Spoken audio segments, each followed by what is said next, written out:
আসসালামু আলাইকুম এভরিওয়ান। আজকে আমি চিংড়ি শুটকি ভর্তা করব। তা আমি মাছগুলোকে আগে খোলায় টেলে নিয়েছি, টেলে নিয়ে সেটা গরম পানিতে অনেকবার ধুয়ে নিয়েছি, কারণ এই চিংড়ি শুটকিতে প্রচুর পরিমাণে ময়লা থাকে। এবার আমি প্যানে কিছুটা তেল দিয়ে আমি এই চিংড়ি শুটকিগুলো ভেজে নেব।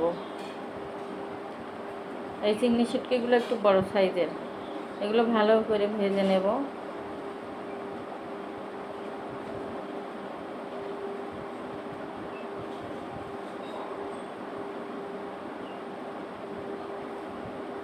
আমি সামান্য একটু হলুদ দিয়ে নেব, কারণ এটা কালারের জন্য একটু হলুদ দিয়ে নেব।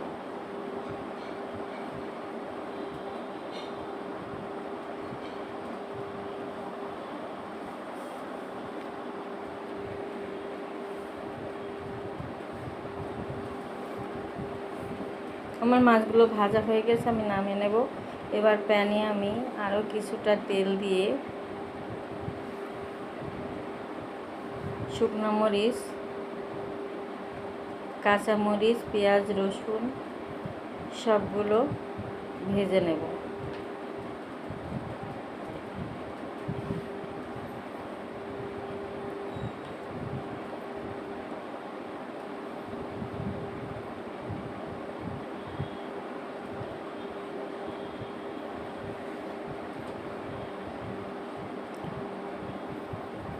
আমি শুকনো মরিচগুলো ভাজা হয়ে গেছে, এগুলো তুলে নিয়েছি। বাকিগুলো আর একটু নেড়ে নিয়ে নামিয়ে নেব। নিয়ে এবার শিলে বেটে নেব। তো আমার ভাজা হয়ে গেছে, আমি এবার শিলে নিয়ে নিয়েছি। এবার একটু লবণ দিয়ে শুকনো মরিচগুলোকে আগে বেটে নেব, তারপর মাছগুলো সব বেটে নিয়ে পেঁয়াজ রসুন বেটে নেব।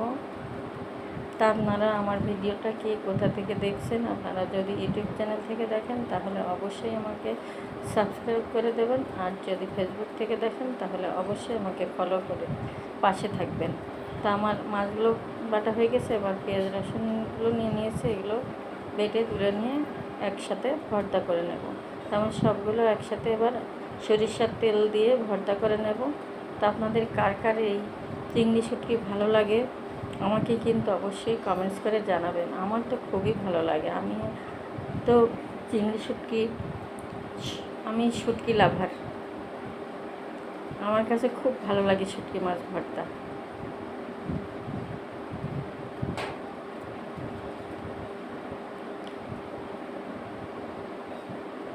তো আপনাদের কার কার ভালো লাগে অবশ্যই কমেন্টসে জানাবেন। আল্লাহ হাফেজ।